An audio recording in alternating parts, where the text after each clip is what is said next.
AP deputy CM Pawan Kalyan పార్టీపై focus పెంచారు. పంచాయతీ నుంచి పార్లమెంటు వరకు అభివృద్ధిలో భాగస్వామ్యం అయ్యేలా జనసేన కమిటీని ఏర్పాటు చేయనున్నారు. గ్రామం, మండల, నియోజకవర్గ స్థాయిలో 5 సభ్యులతో కమిటీని ఏర్పాటు చేయనున్నారు. కేంద్ర కార్యాలయ పర్యవేక్షణలో కాన్ఫ్లిక్ట్ కమిటీ నియామకం చేయనున్నారు. మహిళలకు కమిటీలో ప్రత్యేక స్థానం ఇవ్వాలని పవన్ కళ్యాణ్ ఆదేశాలు జారీ చేశారు.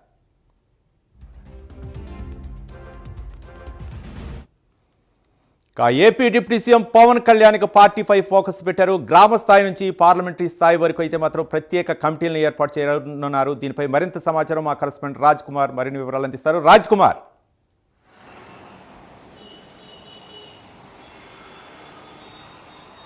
రైట్ రవి, మొత్తానికి ఆంధ్రప్రదేశ్ రాష్ట్ర ఉప ముఖ్యమంత్రి deputy CM Pawan Kalyan party పైన ప్రధానంగా ఫోకస్ చేస్తున్న పరిస్థితి కనపడుతుంది. ముఖ్యంగా ఏదైతే పవన్ కళ్యాణ్ అధికారంలోకి వచ్చినటువంటి తర్వాత పూర్తిగా కూడా అటు ప్రజలకు ఏదైతే తమకు అందలం ఇచ్చినటువంటి ప్రజలకు తగినటువంటి బాధ్యతగా ఏదైతే రాష్ట్ర ప్రయోజనాల గురించి చేయాల్సినటువంటి అవసరం ఏదైతే ఉందో వాటి పరంగా పవన్ కళ్యాణ్ తీసుకున్నటువంటి శాఖలతో పాటు ఇతర శాఖలతో కూడా సమన్వయం చేస్తూ రాష్ట్ర ప్రజలకు ఒక మంచి పరిపాలన అందించాలనేటువంటి ఒక దిశగా పవన్ కళ్యాణ్ అడుగులు వేస్తున్నటువంటి పరిస్థితి కనపడుతుంది. మరొక వైపు కనుక చూసుకుంటే అదే స్థాయిలో 5 సంవత్సరాల పాటు పార్టీని కూడా సంస్థాగతంగా నిర్మాణం చేయాల్సినటువంటి అవసరం ఉప ముఖ్యమంత్రి పైన ఉంది. దానికి అనుగుణంగానే పవన్ కళ్యాణ్ కూడా ప్రత్యేకంగా ఒక చర్యలు తీసుకుంటూ ఉన్నారు. ప్రత్యేకంగా గతంలో ఏదైతే ప్రభుత్వంలో భాగస్వామ్యం కాకముందు వరకు జనసేన పార్టీకి సంబంధించి కూడా మంత్రి నాదెండ్ల మనోహర్తో పాటు కొంతమంది పార్టీకి సంబంధించినటువంటి ముఖ్య నేతలందరూ కూడా పార్టీ పైన ప్రధానంగా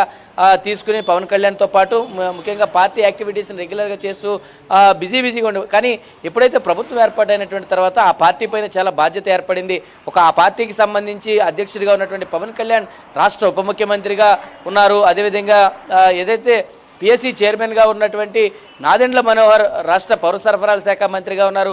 మరొక 2 క్రియాశీలకంగా ఉండేటువంటి వ్యక్తులుగా ఉన్నటువంటి నాగబాబు ఎమ్మెల్సీగా ఉన్నారు. అటు హరిప్రసాద్ కూడా ఎమ్మెల్సీగా ఉన్నారు. ప్రత్యేకంగా పార్టీ పైన ఇంకా ఫోకస్ చేయాల్సినటువంటి అవసరం వచ్చింది. దీనికోసం ప్రత్యేకంగా రామ్ తాళ్ళూరిని పవన్ కళ్యాణ్ ప్రత్యేకంగా అటు అపాయింట్ చేయడం, ప్రత్యేకంగా పార్టీకి సంబంధించి ప్రధాన కార్యదర్శిగా ఆయన నియమించడం, ఆ తర్వాత పార్టీలో జరిగేటువంటి అన్ని కార్యక్రమాల్లో కూడా రామ్ తాళ్ళూరి కూడా ప్రత్యేకంగా మంగళగిరి పార్టీ కార్యాలయ వేదికగా కూడా పూర్తిగా కూడా పార్టీ నిర్మాణాన్ని అటు అధ్యక్షుడు పవన్ కళ్యాణ్ నేతృత్వంలో ఆయన సలహాలు సూచనలు అన్నిటినీ తీసుకుంటూ కూడా కింది స్థాయి నుంచి అంటే గతంలో నుంచి కూడా మనం రామ్ తాళ్ళూరితో ఎక్స్క్లూజివ్గా మాట్లాడించినటువంటి తరుణంలో కూడా కింది స్థాయిలో ఎవరైతే గత దశాబ్ద కాలం నుంచి జనసేన పార్టీ కోసం ఎవరైతే కష్టపడ్డారో వారందరికీ కూడా లిఫ్ట్ ఇచ్చేటువంటి విధానాన్ని ఈసారి తీసుకొచ్చింది. అంటే ఒక మెంబర్షిప్ టు లీడర్షిప్ అనేటువంటి ఒక కార్యక్రమాన్ని జనసేన పార్టీ ఏదైతే తీసుకొచ్చిందో దానికి పెద్దపీట వేస్తా ఉన్నాం. ప్రతి కార్యకర్తని కూడా నాయకుడిగా తీర్చిదిద్దేటువంటి కార్యక్రమం జనసేన పార్టీలో జరుగుతుంది.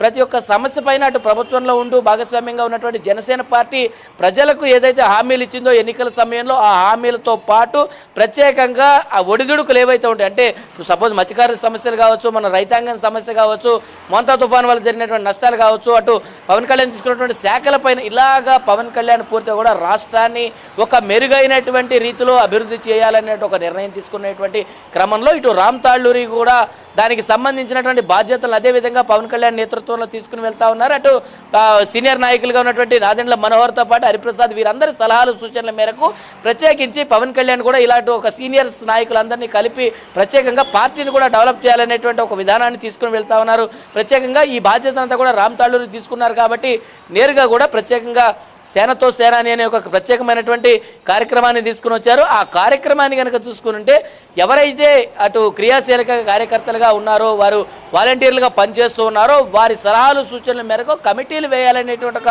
నిర్ణయాన్ని తీసుకుని వచ్చారు. ఆ నిర్ణయంతో పాటు ఇప్పుడు పవన్ కళ్యాణ్ కూడా పూర్తిగా గ్రామ స్థాయి నుంచి కూడా కమిటీలు నిర్మాణం చేయాల్సినటువంటి అవసరం ఉంది అని ఒక పత్రిక ముఖంగా తెలియజేసినటువంటి పరిస్థితి కనపడుతుంది. పత్రికా ప్రకటన కూడా ఒకటి విడుదల చేశారు. ఏదైతే ఈ క్రమంలో పార్టీకి సంబంధించి అంటే గ్రామ స్థాయిలో ఒక 5గురు సభ్యులను కనుక నియమిస్తే ఆ గ్రామ పంచాయతీలో జరిగేటువంటి అభివృద్ధిలో కూడా జనసేన పార్టీని భాగస్వామ్యం చేయాలనేటువంటి ఒక నిర్ణయాన్ని పవన్ కళ్యాణ్ తీసుకుని వచ్చారు. ఇది చాలా శుభ పరిణామంగా ఆ పార్టీ కార్యకర్తలందరూ కూడా భావిస్తున్నారు. ఎందుకంటే దశాబ్ద కాలం పాటు జనసేన పార్టీలో ప్రయాణం చేసిన ప్రతి ఒక్కరికి గౌరవం దక్కుతుందంటే ఆ పార్టీ నాయకులకు కానీ కార్యకర్తలకు కానీ సంతోషంగా అవధులు లేనటువంటి పరిస్థితి. ఎందుకంటే పవన్ కళ్యాణ్తో పాటు ఎవరైతే సుదీర్ఘంగా ప్రయాణం చేశారో వారందరినీ కూడా ఆయన గుర్తుపెట్టుకుంటూ వచ్చారు. ఏదైతే విశాఖపట్నం వేదికగా జరిగినటువంటి సేనతో సేనాని కార్యక్రమం ఏదైతే జరిగిందో ఆ తర్వాత నుంచి పార్టీకి సంబంధించినటువంటి లైన్స్ మారుతూ వస్తున్నాయి. ప్రత్యేకంగా పార్టీ నిర్మాణం చెందుతూ ఉంది, పార్టీ రూపాంతరం చెందుతూ ఉంది. నాయకులను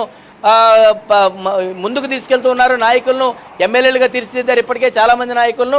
అదేవిధంగా కార్యకర్తలను నాయకులుగా తయారు చేయాలని ఈ కార్యక్రమం అంతా కూడా జనసేన పార్టీ సిద్ధం చేస్తూ ఉంది. మరొక వైపు కనుక చూసుకుంటే ఇటు పార్టీ కేడర్ అంతా కూడా ఒక నూతన ఉత్సాహం ఉంది. ఎందుకంటే తమ నాయకుడు పరిపాలనలో ఒక భాగస్వామ్యంగా ఉన్నాడు, తమ నాయకుడు పూర్తి స్థాయిలో రాష్ట్రాన్ని అభివృద్ధి చేయాలనుకుంటూ ఉన్నాడు. అదే ఆకాంక్షతో వారందరూ కూడా ఉన్నారు కాబట్టి కమిటీల నిర్మాణం అయితే జరుగుతోంది. పూర్తి స్థాయిలో ఏర్పాట్లకైతే పవన్ కళ్యాణ్ గ్రీన్ సిగ్నల్ ఇచ్చినట్టు తెలుస్తుంది. Ravi right, thank you Raj Kumar.